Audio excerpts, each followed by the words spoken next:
Magsiawit kayo sa Panginoon ng isang bagong awitin. Magsiawit kayo sa Panginoon, buong sandaigdigan.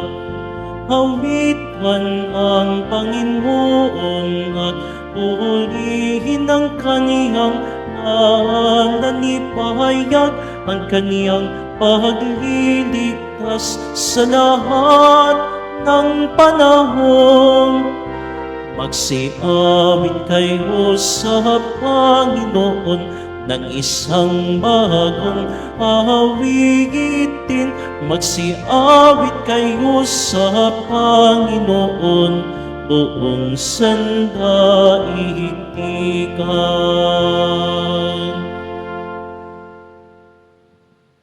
Sa ngalan ng Ama at ng Anak at ng Espiritu Santo, Amen. ang pagpapala ng ating Panginoong Jesucristo, ang pag-ibig ng Diyos Ama, at ang bipagkaisa ng Espiritu Santo naway sumainyong lahat. At sumaiyo rin. Mga kapatid, nasa Webis tayo ng pangatlo na linggo ng kalimang panahon sa unang taon ng ating pagdiriwang.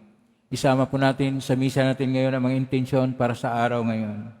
Ang inyong mga intensyon kay narito sa loob ng Basilica Minor at Pambansang Dambana ni Jesus Nazareno.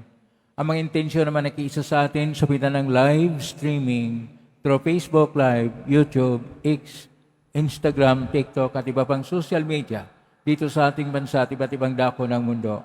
Dagdagin natin ang ating intensyon para sa kapayapaan sa buong mundo, lalo tigit na sa Israel, Ukraine at Syria. Mga minamahal ko mga kapatid, sa sulat sa mga Hebreo, pinapahayag na pagkadakilang saserdote ng ating Panginoon ay siyang naghawi sa tabing upang makita natin ang liwanag ng panampalataya sa ating Ebanghelyo.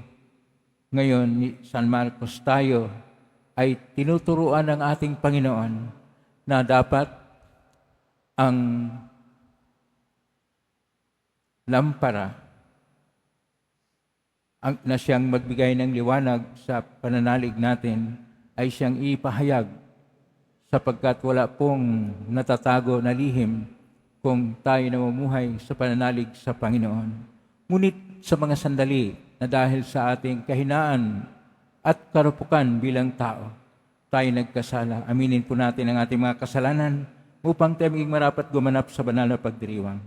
Inaamin ko sa makapangyarihang Diyos at sa inyong kapatid, nalubha akong nagkasala sa isip, sa salita, sa gawa at sa aking pagkukulang. Kaya sinasamo ko sa mahal na Birhen Maria, sa lahat ng mga anghel at mga banal, at sa inyong kapatid na ako ay panalangin sa Panginoong ating Diyos. Kaawaan tayo makapangyarihang Diyos, patawarin tayo sa ating mga kasalanan at patnubayin tayo sa buhay na walang hanggan. Amen. Panginoon, kaawaan mo kami. Panginoon, kaawaan mo kami. Kristo, kaawaan mo kami. Kristo, kaawaan mo kami. Panginoon, kaawaan mo kami. Panginoon, kaawaan mo kami. Manalangin tayo. Ama naming makapangyarihan, itaguyod mo ang aming ginagampanan alinsunod sa iyong kalooban, upang sa ngalan ng anak mong mahal kami maging marapat magkaroon ng karagdagan sa aming paggawa ng mga kabutihan sa pagitan ni Jesucristo kasama ng Espiritu Santo magpa sa walang hanggan. Amen. Magsiupo muna ang lahat.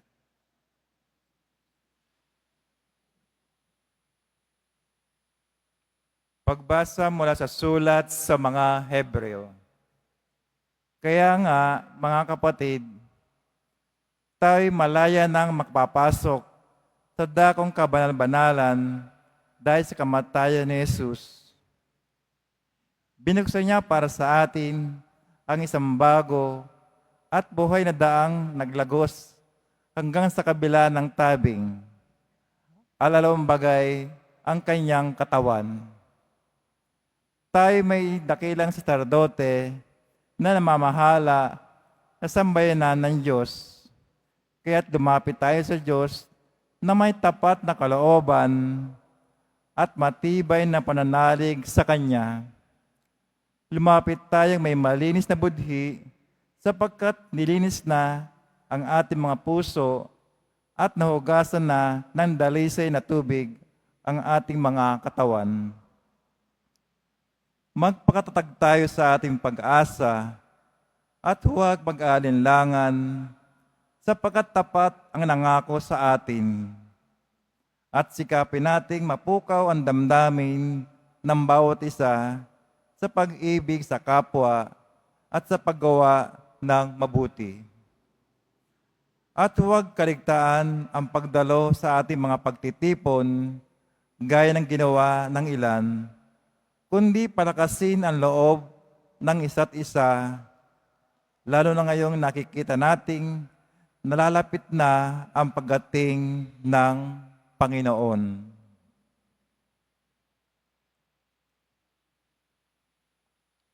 Ang salita ng Diyos. Salamat sa Diyos. Panginoon, ang bayan mo ay dumudulog sa iyo. Panginoon, ang bayan mo ay dumudulog sa iyo. Ang buong daigdig, lahat ng naroon, may-ari ang Diyos, ating Panginoon. Ang mundo'y natayo at yung sandigay ilalim ng lupa, tubig, kalaliman. Panginoon, ang bayan mo ay dumudulog sa iyo. Sino ang marapat umahon sa burol? Sa burol ang poon, sino nga ang aahon? Sinong papayagang pumasok sa templo? Sinong tutulutang pumasok na tao? Siya na malinis ang isip at buhay, na hindi sumamba sa Diyos-Diyosan, tapat sa pangako na binibitiwan. Panginoon, ang bayan mo ay dumudulog sa iyo. Ang Panginoon Diyos, pagpapalain siya, ililigtas siya at pawawalan sala. Gayon ang sino mang lumalapit sa Diyos, silang lumalapit sa Diyos ni Jacob. Panginoon, ang bayan mo ay dumudulog sa iyo. Magsitayo po ang lahat.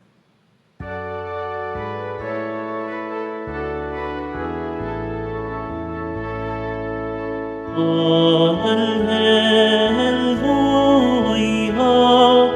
hallelujah, hallelujah.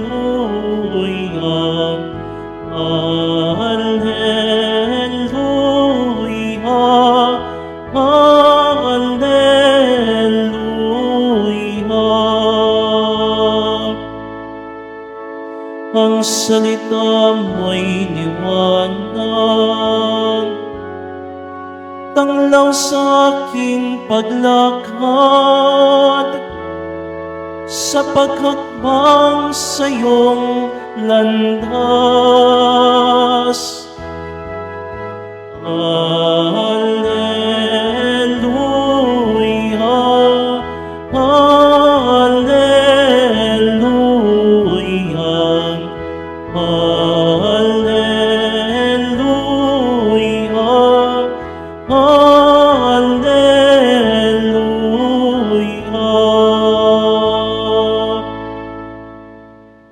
Sumainyo ang Panginoon. At sumaiyo rin. Ang mabuting balita ng Panginoon ayon kay San Marcos. Papuri sa iyo, Panginoon.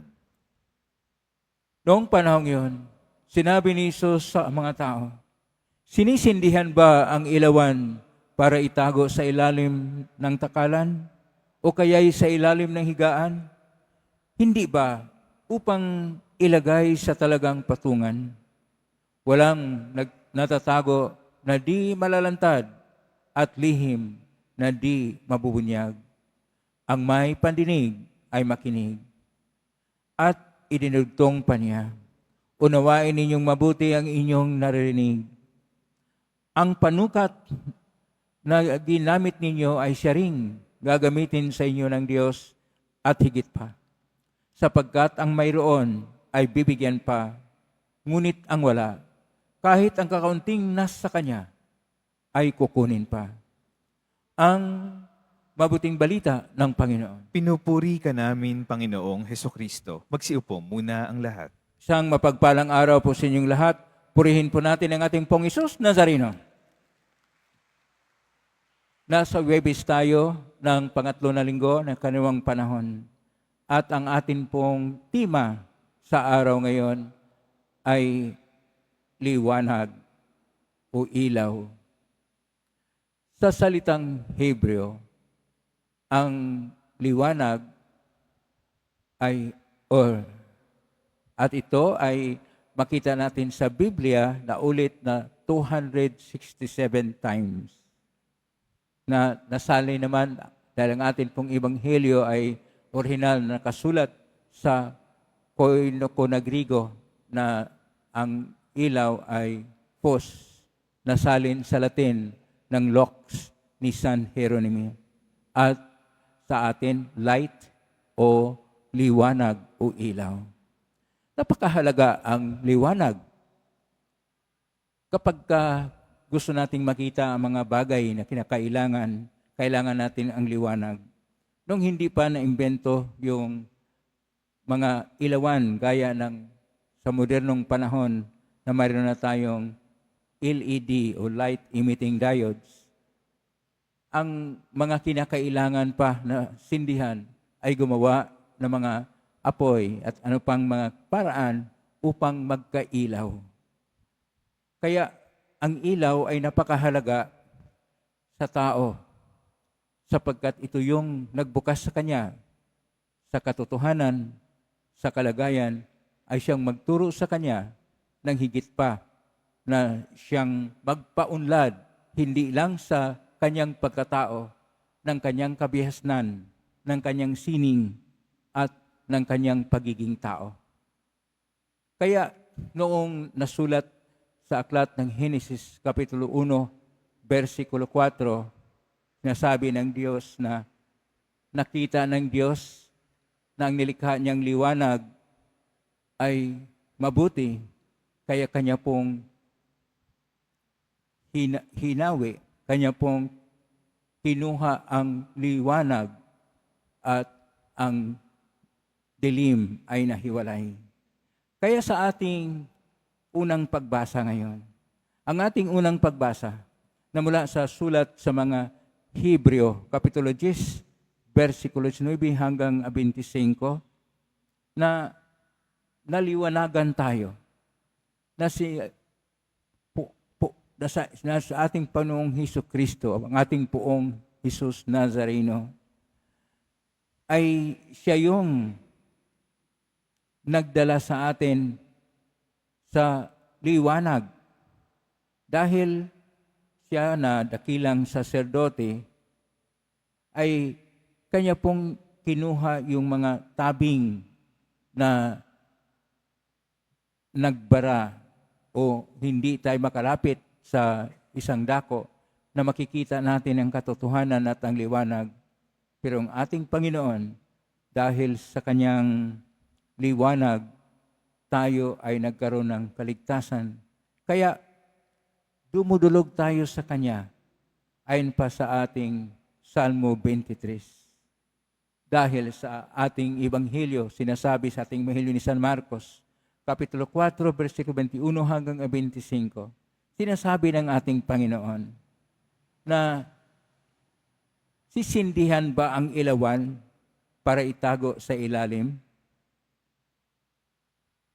Ang ilawan na siyang magbigay ilaw ay dapat ilagay sa isang nararapat na puok upang mailawan ang lahat.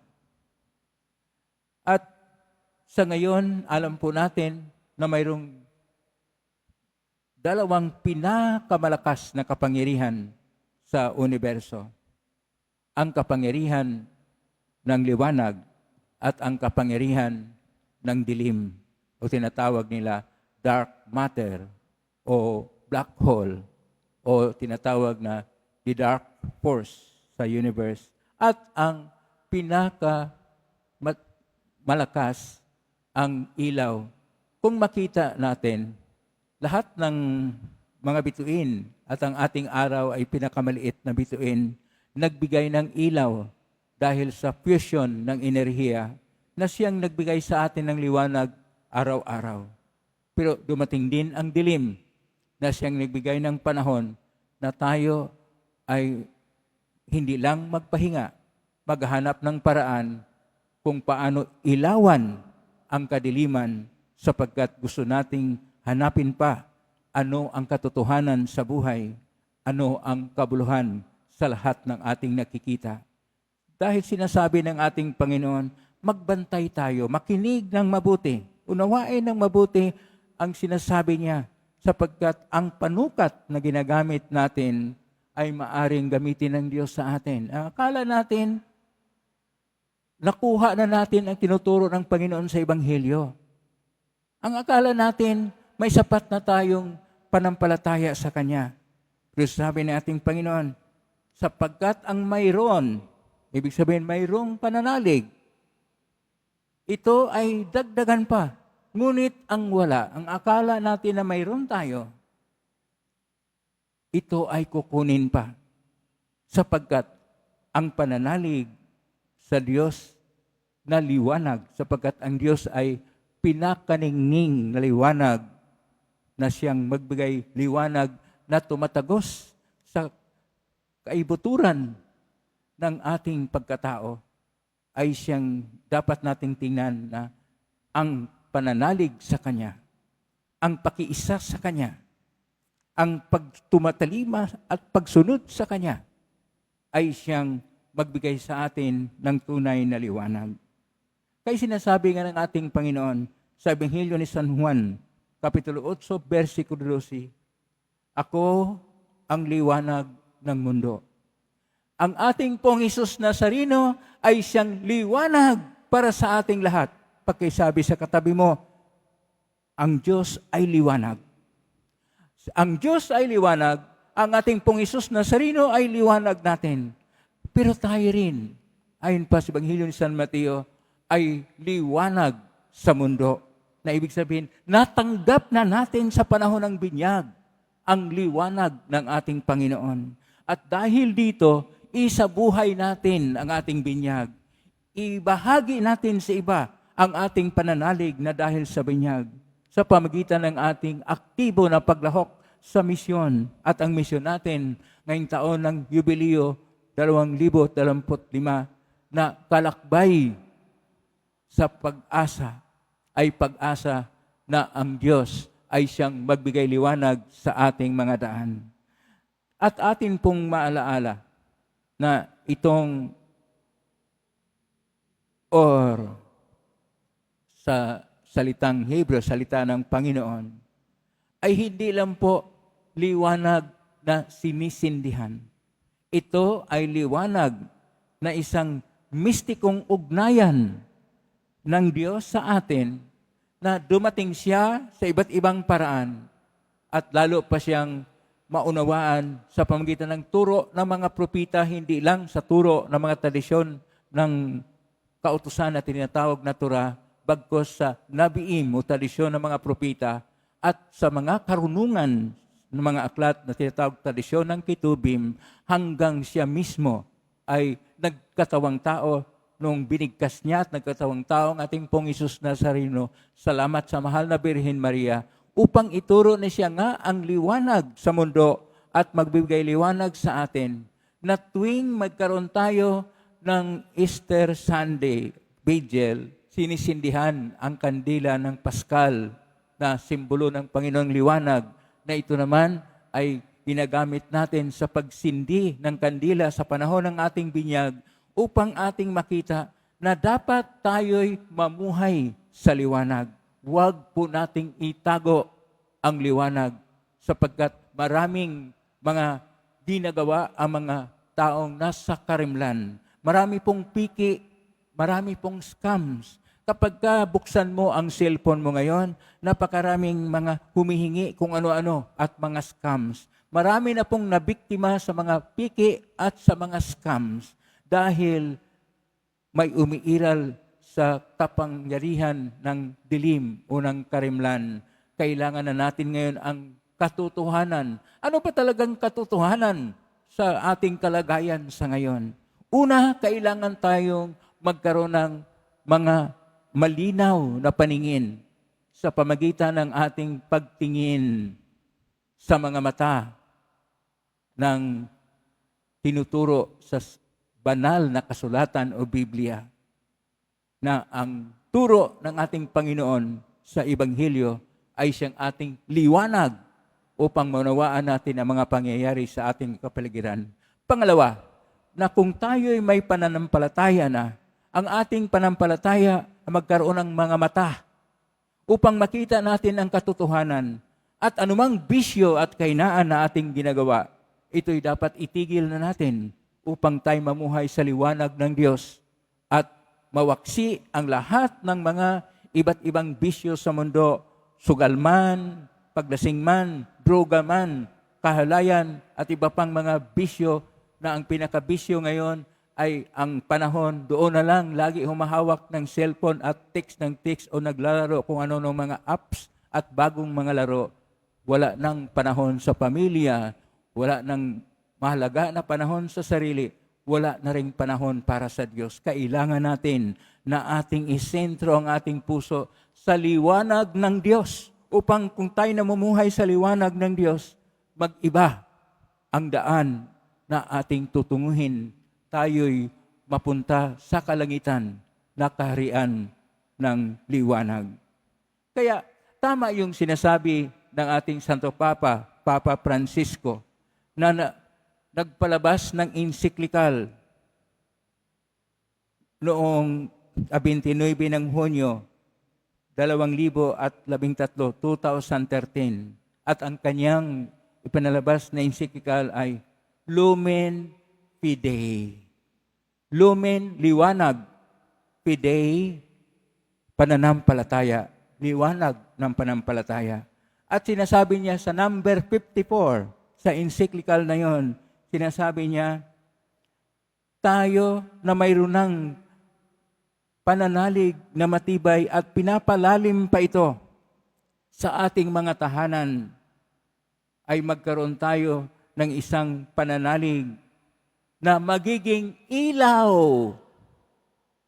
o liwanag na ito ay magbibigay liwanag sa ating mga relasyon sa iba't ibang antas ng sambayanan.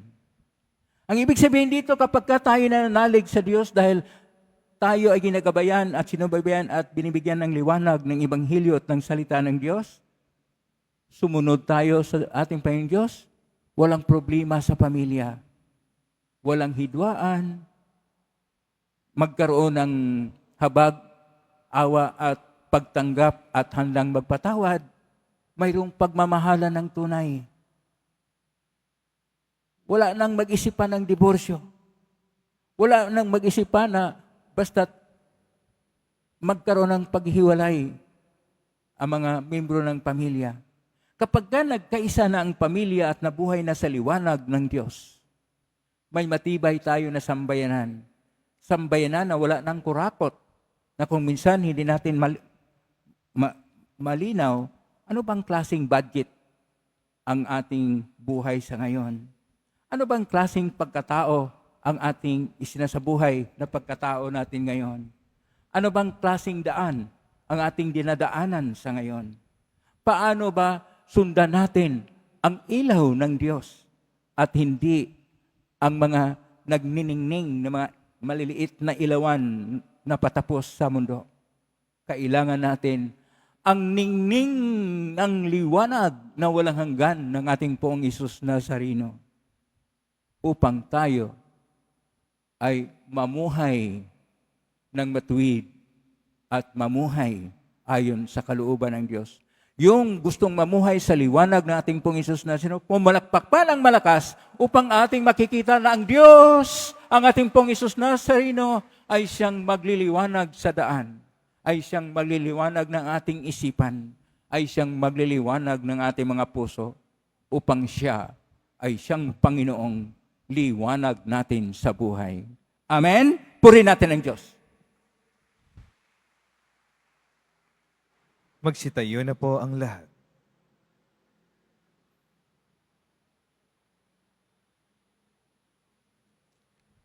Minamahal kong mga kapatid, manalangin tayo sa Diyos, Ama ng liwanag, upang maging tapat tayo sa ating bokasyon na maging ilaw ng sanlibutan. Atin pong itutugon, Ama ng kabutihan, liwanagan mo kami.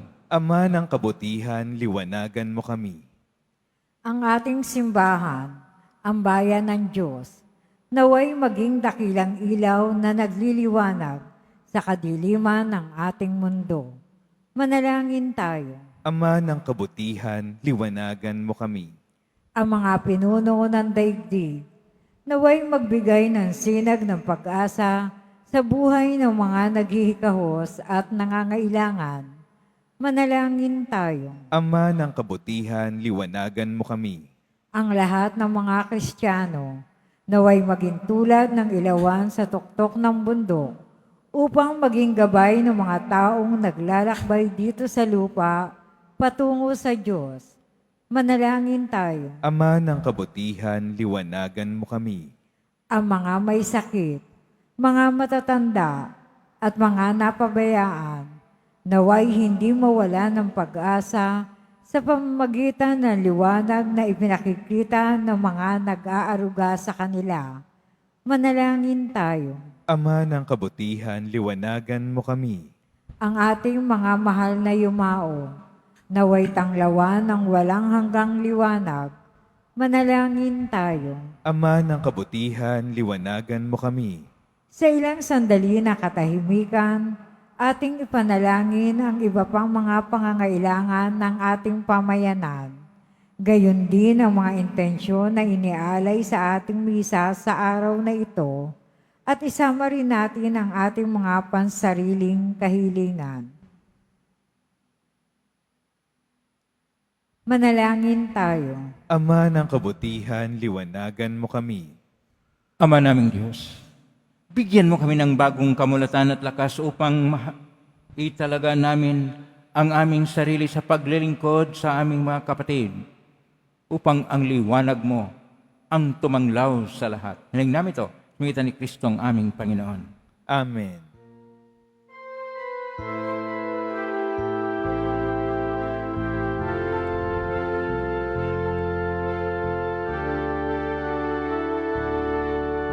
Ang may handog sa'yo, Panginoon, ay tinapay at alak mula sa aming kamay. Sa iyong kabutihan, aming iaalay ang tinapay at alak sa gisag ng aming buhay. Magsitayo na po ang lahat. Manalangin kayo kapatid upang paghahain natin ay kalugdan ng Diyos amang makapangyarihan. Tanggapin nawa ng Panginoon itong paghahain sa iyong mga kamay, sa kapurihan niya at karangalan, sa ating kapakinabangan at sa buong sambayanan niyang banal. Ama naming lumikha, tanggapin mong malugod ang aming mga handog. Ngayong ang kabanalan ay iyong dulot. Kami sumasamo sa iyo't lumuluhog upang kaligtas ay iyong ipagkaloob.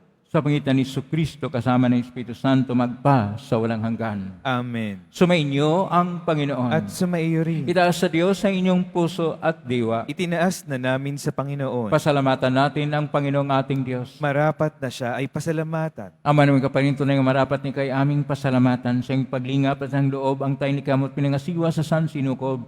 Sangad mong siya iwastong lubos siya pinagdusa mo sa kanyang pagtalikod. Sa iyong pag-ilim tulot na makabalik siya sa pamagitan ni Kristo Jesus. Kaya kaisa namang helisi siya awit ng papuri siyang pay sa kalangitan, kami nagbubunyi sa karakilaan. Santo, Santo, Santo, Panginoong Diyos ng mga hukbo, napupuno ang langit at lupa ng kadakilaan mo, o sana sa kaitaasan, pinagpala ang naparirito sa ngalan ng Panginoon, o sana sa kaitaasan, magsiluhod po ang lahat. Ama naming banal, ikaw ang bukal ng tanang kabanalan. Kasmitan ng Espiritu ng banal, makalob nito upang para sa amin maging katawan at dugo ng aming Panginoong Kristo. Bago niya pinagtiisang ko sang loob na maging handog, hinawakan niya ang tinapay, pinasalamatan kanya, pinaghati-hati niya yon, iniabot sa kanyang malagad at sinabi, tanggapin ninyong lahat ito at kanin. Ito ang aking katawan na ihandog para sa inyo.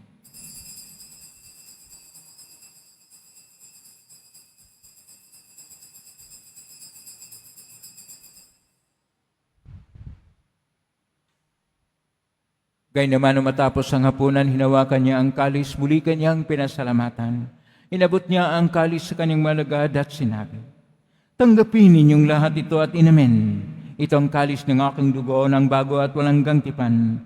Ang aking dugo ni bubuhos para sa inyo at para sa lahat sa ikapagpapatawad ng mga kasalanan. Gawin niyo ito sa pag-alala sa akin."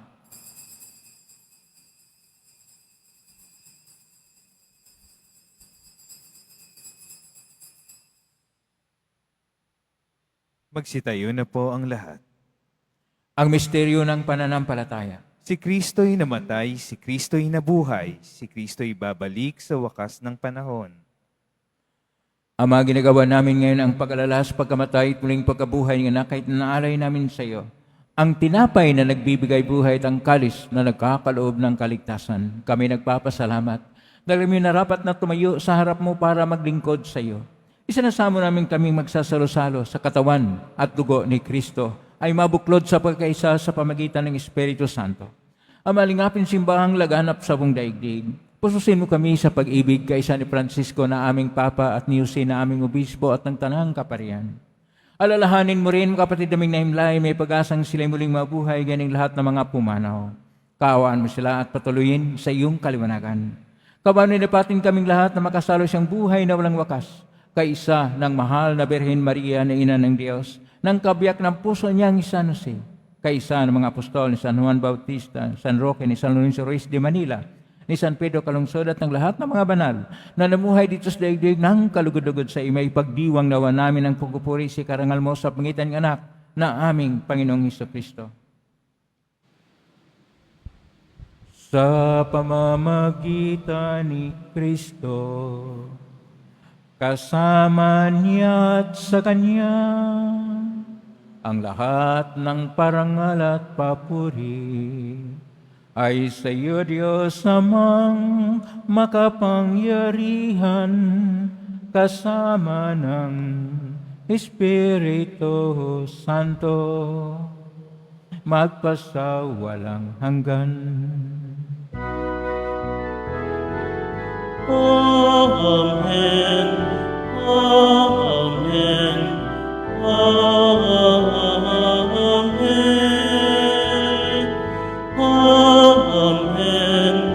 Amen. Amen.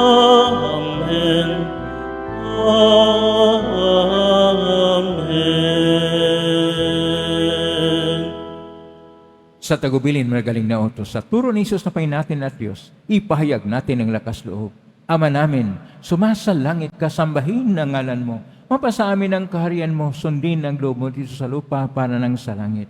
Bigyan mo kami ng aming kakanin sa araw-araw at patawarin mo kami sa aming mga sala para nang pagtawad namin sa nagkakasala sa amin at huwag mo kaming ipahintulot sa tukso at iadya mo kami sa lahat ng masama. Hinihiling namin kami iadya sa lahat ng masama.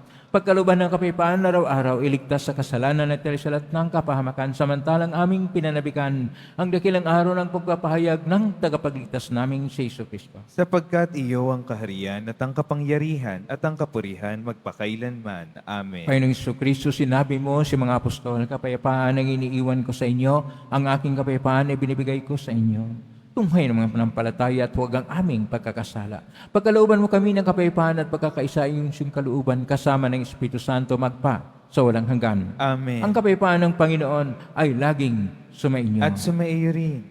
Magbigayin kayo ng kapayapaan sa isa't isa. Peace. Kordero ng Diyos na nag-aalis ng mga kasalanan ng sanlibutan, maawa ka sa amin. Kordero ng Diyos na nag-aalis ng mga kasalanan ng sanlibutan, maawa ka sa amin. Kordero ng Diyos na nag-aalis ng mga kasalanan ng sanlibutan, ipagkaloob mo sa amin ang kapayapaan. Magsiluhod po ang lahat. Ito ang kordero ng Diyos. Ito ang nag-aalis na makasalanan ng sanlibutan. Mapalad ang mga inaanyayahan sa piging ng kordero. Panginoon, hindi ako karapat-dapat na magpatuloy sa iyo. Ngunit sa isang salita mo lamang ay gagaling na ako. Pagsin ka lang.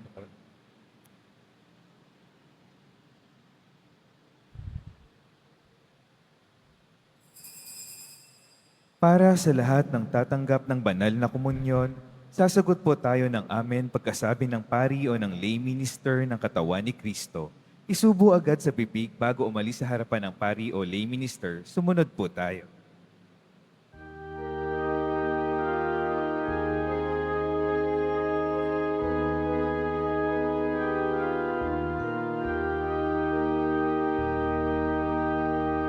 Sa tuwing ika'y namamalas, O aking Jesus, pag-ibig ko sa'yo'y nagniningas, diwa'y nabubuhay ang aking nababatid.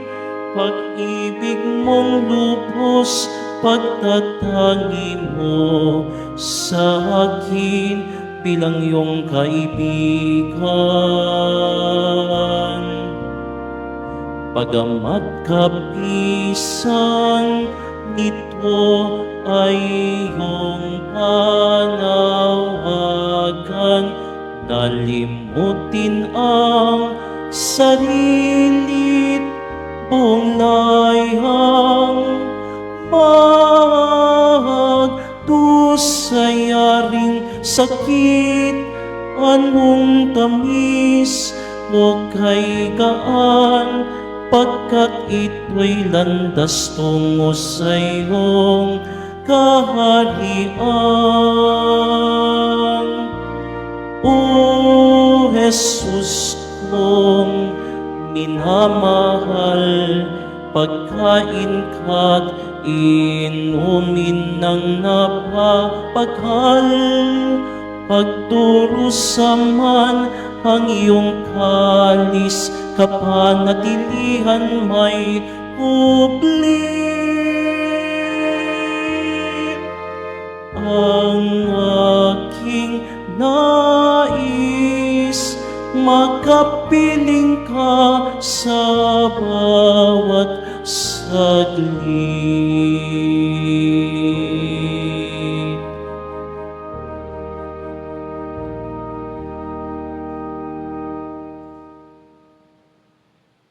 Announcement. Sa darating na Sabado, February 1, 2025, sa ganap na ika-6, ika-5, ika-6, ika-7 na gabi na misa, at sa Linggo, February 2, 2025, ay ang kapistahan ng pagdadala kay Jesus na Panginoon sa templo, o mas kilala rin sa tawag na Fiesta ng Candelaria. Ang araw na ito ay araw ng pagbabasbas ng mga kandila, tanda na si Jesus na ating manunubos ang siyang dakilang liwanag. Ang lahat ay inaanyayahan na magdala ng mga kandila at sa bawat misa na gaganapin ay magkakaroon ng pagbabasbas. Mga kadeboto, mabibili pa rin po sa ating parish finance office ang Nazareno Images, Nazareno Medallion at ang Nazareno Novena and Prayer Booklet in English or Tagalog. Mga paalaala sa mga nagsisimba. Pagkatapos ng misa, wiwisikan po ang lahat ng banal na tubig. Pinakikiusapan ng lahat na manatili lamang muna sa inyong mga lugar. Tanging sa Quezon Boulevard o sa Plaza San Juan lamang ang labasan ng lahat. Sumunod po tayo. Maraming salamat po sa inyong pagdalaw at pagsisimba sa Basilica Menor at Pambansang Dambana ni Jesus Nazareno. Magsitayo po ang lahat. Manalangin tayo, Ama naming mapagmahal. Ipagkaloob mong sa aming pakikinabang sa iyong kaganahang loob na bumubuhay. Lagi naman naming maikarangal ang iyong pagpapalang sa aming ibinigay. Sa pangitan ni Kristo kasama ng Espiritu Santo, magpasawalang hanggan. Amen. Maraming salamat po sa inyong pagdalaw sa tahanan ng ating pong Jesus Nazareno. Kay mga narito, kami naugnay sa iba't ibang social media platform na posting sa iba't ibang paraan na inyong panalangin ay ringgin ng pong Jesus Nazareno. Salamat po sa lahat ng bigay ng tulong at donasyon sa Quiapo Church upang makatulong ang Quiapo Church sa kapwa natin mga mahirap at nangangailangan. Salamat po sa inyong tulong. Pagpalain kayo, Panginoon Diyos. Salamat sa lahat ng mga naglilingkod ngayon. Pagpalain kayo lagi ng pong Jesus Nazareno. Lakpakan po natin lahat ng mga naglilingkod, lahat ng mga narito, lahat ng mga tumutulong sa atin, lahat ng mga nakiugnay sa atin. Naway ang Diyos ay magpapala sa inyo mga biyayang siksik, liglig at nag-uumapaw. Si Kristo ang tunay na ilaw. Ang Diyos ay siyang maningning na liwanag sa ating buhay. Isentro natin ang ating puso at isipan at kaluluwa sa presensyang nagniningning sa daan tungo sa buhay na may pag-asa. Ngayon na po ang pabasbas. Ngayon po lang itaas bagya, may bagay na pasbasan. Sumainyo ang Panginoon. At sumaiyo rin. Mahal na pong Isus Nazareno. Inihagpos na ng cross ang walang maloy na pag-ibig ng Diyos ang katauhan. Pakinggan mo kailangan ka na nagsusumamo sa mga nangangailangan ng iyong tulong at awa. Makamtan naman namin ang iyong kasagutan na may utang na loob na tinatanaw. Basbasan niyo po ninyo itong mga imahin at dasalan upang lalo kaming manalangin at magtiwala sa pangitan ng benisyon ito. Naway lalo kaming makapaglingkod, masunurin at tapat sa iyo na aming maluwalhating Panginoon magpas sa walang hanggan. Amen. Pagpalain ka ng makapangyarihang Diyos, Ama at Anak at Espiritu Santo. Amen. May kayong taglayang kapipaan, pag-ibig at pag-asa ng Pong Isus Nazareno. Salamat sa Diyos. Purihin natin ang ating Pong Isus natin.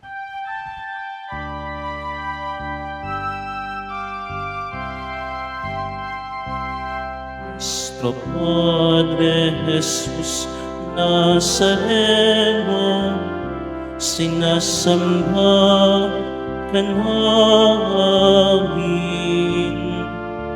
pinipintuho ka namin, aral mo ang aming buhay at kaligtasan. Nuestro Padre Jesús Nazareno, iligtas mo kami sa kasalanan. Ang krus mong kinamatayan ay sagisag ng aming kaligtasan. Nuestro Padre Jesús Nazareno, dinarangal ka namin. Nuestro Padre Jesús Nazareno, nilulwalhati ka namin. Nuestro Padre Jesús Nazareno, dinarangal ka namin. Nuestro Padre Jesús Nazareno, nilulwalhati ka namin.